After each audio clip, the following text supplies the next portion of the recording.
In today's video, I'm going to teach you how to round numbers in Excel to the nearest 500. Excel is a powerful tool used by millions for data analysis, financial modeling, and a plethora of other computational tasks. One key feature that makes Excel so versatile is its function to round numbers. This can be particularly useful when dealing with large data sets, where precise values are not as important as the overall trend. The process starts by accessing free Microsoft 365 online, which includes Word, Excel, PowerPoint, and more. This is ideal for users who prefer not to download Excel onto their device, or those who are always on the go. To begin, you'll need to sign into your Microsoft account. If you don't have an account, take a moment to create one. It's a straightforward process.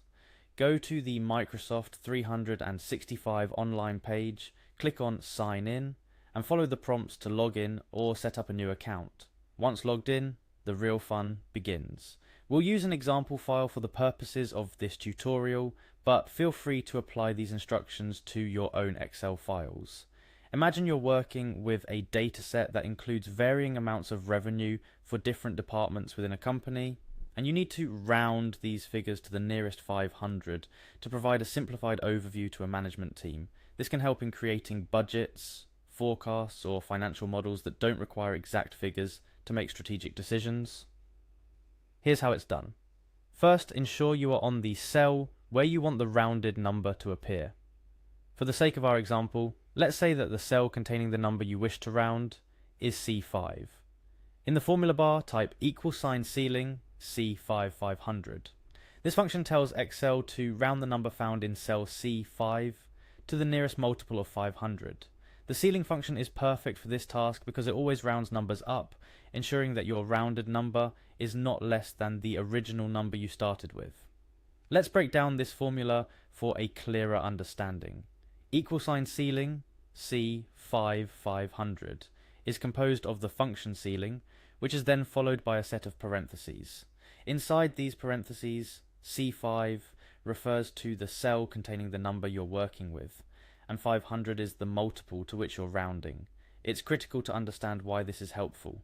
For instance, if a department's revenue is $2,450, rounding to the nearest 500 using the ceiling function would give you $2,500. This method ensures that when summarizing data, your figures are more digestible and visually cleaner, making it easier for stakeholders to comprehend the data's implications without getting lost in the minutiae. Moreover, using the ceiling function helps in financial planning and budgeting, where approximate values can be more beneficial than precise ones. This technique allows financial planners and accountants to estimate revenues and expenses more broadly, which can be particularly useful in the early stages of financial planning. Here are a few additional tips to keep in mind when using the ceiling function in Excel. The ceiling function can also round numbers to the nearest 10, 100, or even 1000, making it highly versatile for various rounding needs. Be aware of negative numbers.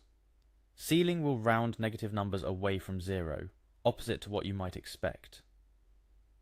Experiment with different multiples to see how changing the second argument in the ceiling function can impact your data rounding, providing further flexibility in how you present or analyze your data.